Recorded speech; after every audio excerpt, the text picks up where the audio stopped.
আজ আর রাত্রে রান্না করতে একদমই ভালো লাগছে না। রোজ রোজ এক রুটিন, সেই সকাল থেকে রাত্রে।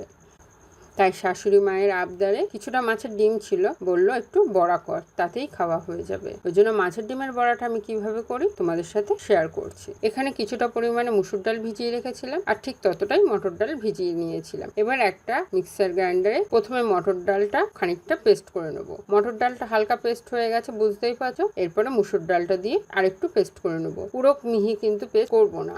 এরপরে দিয়ে দিলাম একটা কাঁচা লঙ্কা, আর দিয়ে দিলাম অল্প একটু জল।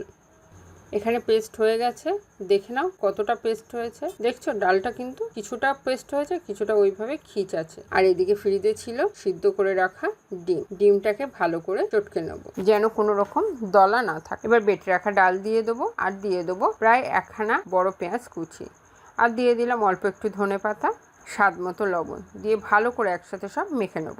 এবার এর মধ্যে দিলাম 1 চামচ চালের গুঁড়ো, আর দিলাম অল্প একটু খাওয়ার সোডা, দিয়ে আবারও সব একসাথে ভালো করে মেখে নিলাম। এদিকে কড়াইতে তেল গরম হয়ে গেছে, বড়াগুলো এক এক করে দিয়ে দেবো।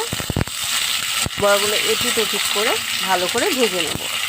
মাঝখান দিয়ে এক এক করে দিয়ে একটু কেটে কেটে দিচ্ছি, তাতে ভিতরের ভাজাগুলো কিন্তু খুব ভালো মতো হয়ে যাবে। বড়াগুলো ভাজা হয়ে গেছে, গরম ভাতে ঘিয়ের সাথে সার্ভ করে দেবো। সেটাও কিন্তু তোমরা দেখতে থাকো। কেমন লাগলো আজকের রাতের মেনুটা? তবে কমেন্ট বক্সে জানাতে কিন্তু একদম ভুলো না। এটাও জানিও তোমরা যদি এইভাবে মাছের ডিমের বড়া করে থাকো। তাহলে আজ এই পর্যন্ত থাক, লোভ সামলানো যাচ্ছে না। সুস্থ থেকো, ভালো থেকো। আরে হ্যাঁ, আমার পেজটাকে লাইক আর শেয়ার করতে কিন্তু একদম ভুলো না। আমার চ্যানেলটি সাবস্ক্রাইব করে নিতে কিন্তু ভুলবেন না।